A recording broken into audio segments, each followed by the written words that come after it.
Sikiza wa Kenya. DCP. Sikiza wa Kenya. DCP. Sikiza wa Kenya. We are here to drum support for our Excellency Rigathi Gachagua.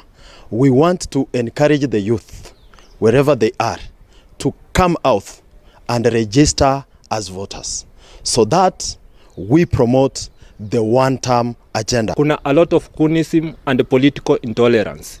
Na hii ni kwa sababu tunaona askari wale ambao wanalipwa na pesa ya mlipa ushuru wakiwa wanalinda goons. Na hawa goons sasa wamefanya hata wale foreign investors hawezi kuja Kenya. When you look at our education sector,